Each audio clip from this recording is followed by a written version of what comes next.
Florida, the promised land. A sun-drenched paradise that millions dream of calling home, whether for retirement, investment, or a fresh start. But if you're not careful, that dream can quickly turn into a financial nightmare. This is where many people find themselves drowning in debt, trapped in a home they thought was their ticket to happiness, but turned out to be a sophisticated financial trap instead. During the boom years, countless buyers rushed into Florida's housing market, not because of strategy or logic, but pure emotion. Prices are still low, buy now or miss out, they said.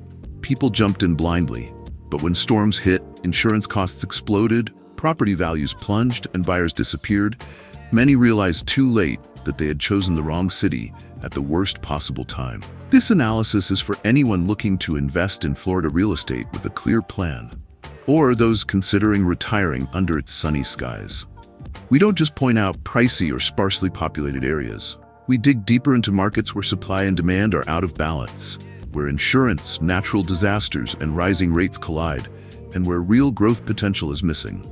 Because the truth is, not every corner of Florida is paradise. And in a fast-changing 2025 market, ignorance is expensive. If you don't know where the danger zones are, you'll end up paying for mistakes others have already made. Below is the list of the 10 worst cities to buy a home in Florida in 2025.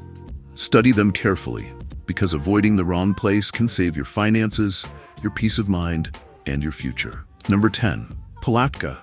Palatka sounds peaceful, nestled in the heart of Florida, but it's become a prime example of a housing market frozen in time. Once praised for its charm, affordability, and small-town feel, it attracted a few adventurous investors and retirees seeking hidden value. But reality is much harsher. Palatka now ranks as one of the worst places to buy a home in 2025. Its biggest problem? A stagnant economy. With just about 10,500 residents, Palatka once depended on heavy industries, lumber mills, and shipyards. But when they shut down in the late 20th century, the town never recovered.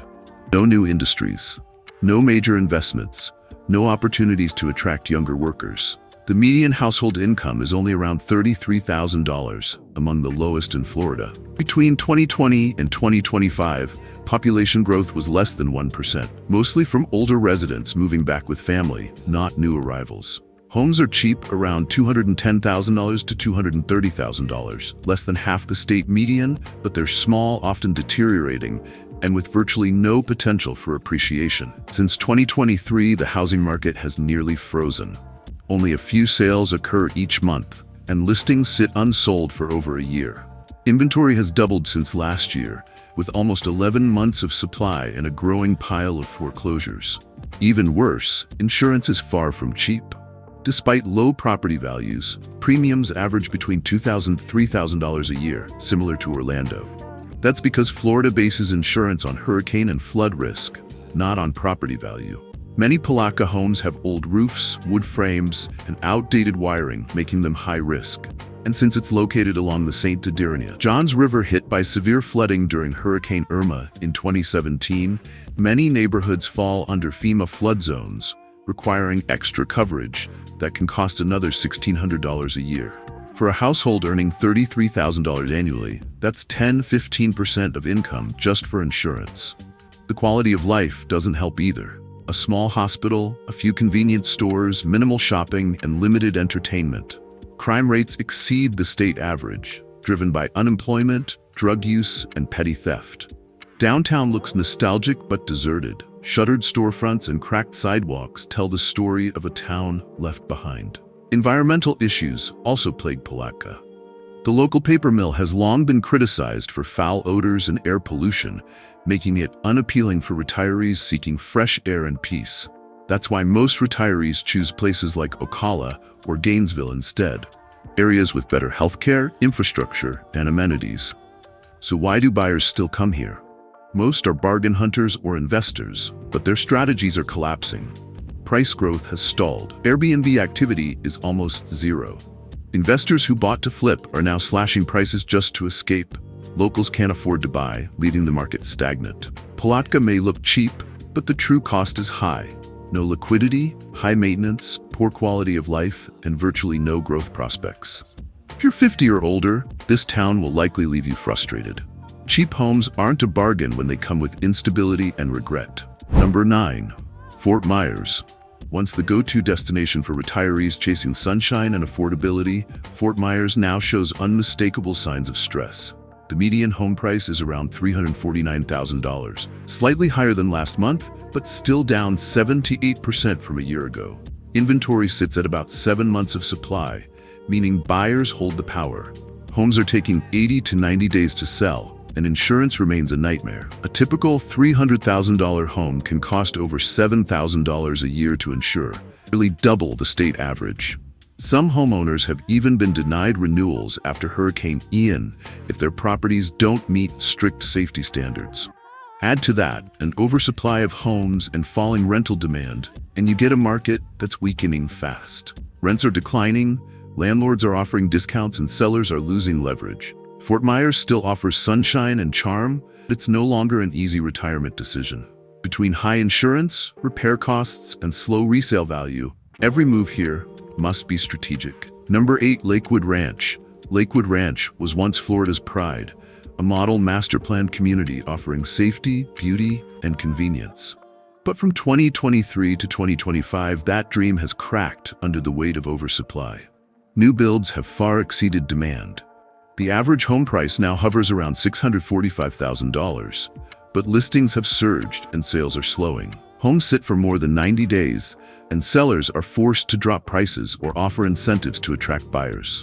HOA and CDD fees can easily reach several $100s per month, while rising taxes and insurance push costs even higher. Even newer homes face extra fees for inspections, reserves, and code compliance after Florida's updated condo safety laws. Lakewood Ranch remains livable for the wealthy or those planning long-term stays. But for flippers or retirees on fixed incomes, it's become a risky bet. A reminder that even picture-perfect communities can lose balance. Number 7. Port St. Lucie. Port St. Lucie was once a dream destination, peaceful, affordable, and near the coast. Retirees, families, and remote workers flocked here after the pandemic. But in 2025, the dream is cracking. In just 3 years, the city's population exploded by 50,000, adding the equivalent of a small city overnight. Construction boomed, developers advertised live green, live healthy, live luxuriously, and demand seemed endless.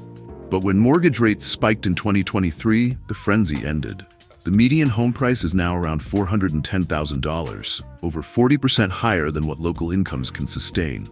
Inventory is up, listings linger longer, and price cuts are common. The once red-hot seller's market has turned into a risky arena for buyers who entered at the peak. But the bigger issue is infrastructure. Rapid growth has overwhelmed the system. Roads are congested, commutes that once took 20 minutes now take 45, and schools are short on classrooms. Public services are stretched thin, and healthcare wait times have ballooned. Property taxes and insurance have surged, though not directly on the coast. St. Lucie County is still classified as high risk for hurricanes, with average home insurance premiums around $5,000 annually, and even higher for older homes. For retirees on fixed incomes, that's a heavy burden. Port St. Lucie might look calm, but beneath the surface, it's struggling. For anyone buying now, timing is everything, and right now, this city's cooling fast. Number 6. Daytona Beach. Once famous for affordable beachfront living, Daytona Beach now embodies the phrase, "Cheap isn't always good." The median home price of $300,000 hides mounting risks, hurricanes, flooding, aging homes, and one of Florida's highest crime rates. After Hurricanes Ian and Nicole, many properties suffered severe damage. Condo insurance costs for entire buildings tripled, some jumping from $200,000 to $680,000 annually. Single-family home premiums rose 200–500%. Low incomes, seasonal tourism, and declining infrastructure make Daytona increasingly fragile. Young residents are leaving, retirees are reconsidering, and the local economy is too unstable to sustain growth. Number 5. Jacksonville. Jacksonville, once praised for its affordable land and stability, is losing steam. After years of heavy development, supply now exceeds demand. Inventory is up 33% from last year, with 4.3 months of supply. Median home prices between $350,000 or $400,000 are now beyond local affordability levels. Rents are falling sharply, down 11.3% since 2022, and investor demand is drying up. Home insurance averages $2,500 to $3,000 a year, and flood coverage adds more. Rising crime, including 158 homicides in 2023, further weakens appeal. Jacksonville hasn't crashed, but it's clearly being corrected. Anyone buying here must focus on safe neighborhoods, newer homes, and enough budget for insurance surprises. Number 4. Pensacola. Pensacola was once a stable, affordable coastal haven, but between 2023 and 2025, cracks have appeared. Home prices, averaging $260,679, have fallen 3.7% year over year. Homes now take 37 days to sell, inventory is climbing, and the market is shifting toward buyers. Insurance costs are climbing, especially for older homes needing roof or electrical upgrades. For retirees, that means high upfront expenses and poor liquidity. Homes are harder to sell quickly without losses. Pensacola still offers charm and healthcare access, but its golden years of quick appreciation are over. Number 3. Punta Gorda. Punta Gorda's scenic charm hides a painful truth. Prices are tumbling. The average home costs about $342,871, down 12.3% from last year. Homes now linger on the market for over 90 days, and sellers are cutting prices repeatedly. Insurance, flood risk, and stormproofing costs are squeezing owners. With hurricane exposure and mandatory upgrades, the dream of waterfront living has become a heavy financial lift. Prices have dropped nearly 18.6% since the 2022 peak, and recovery could take years. Number 2. Ocala. Known for its horse farms and simplicity, Ocala's charm hides deep weaknesses. The median home price, around $300,000, looks tempting, but the local economy is weak, driven by low-wage jobs and agriculture. Population growth is minimal, job creation sluggish, and housing inventory rising. Insurance costs still range from $2,000 and $3,000 annually, even for inland homes. Aging houses require costly upgrades just to get coverage. Public transportation is almost non-existent. Hospitals are small, and residents drive long distances for basic services. Ocala suits those seeking quiet living, not appreciation or high returns. Number 1. Miami Beach. Miami Beach may still shimmer with luxury, but beneath that glitter lies quicksand. Rising sea levels and sunny day flooding now routinely send seawater into streets even without rain. Experts warn that by 2050, over a quarter of homes here will face flood risk. Insurance premiums have soared. A waterfront property can cost $7,000 a year just for homeowners coverage, plus separate flood insurance. Since the Surfside collapse and recent hurricanes, many insurers have left the market, driving rates up 200 to 300%. HOA fees now reach $600 to $800 monthly, and older buildings are being forced into costly structural repairs, with some residents paying special assessments worth hundreds of thousands. Prices remain high above $500,000, but demand is fading fast. For retirees and middle-class buyers, this paradise has turned into one of Florida's biggest financial traps. Florida may shine with sunshine and opportunity, but beneath that glow are cities where homeownership can turn into hardship. From hurricanes and insurance shocks to oversupply and economic stagnation, risks lurk everywhere. Cheap doesn't mean safe. A low price today can lead to endless costs tomorrow. Before you buy, study the long-term potential, not just the listing price. Because one smart choice now could save you from years of regret later. If you found this breakdown useful, hit like, share it with anyone dreaming of retiring in Florida, and subscribe for more no-nonsense housing market insights. The kind with no fluff, no hype, and no sugarcoating. Just the raw truth you need before signing that contract.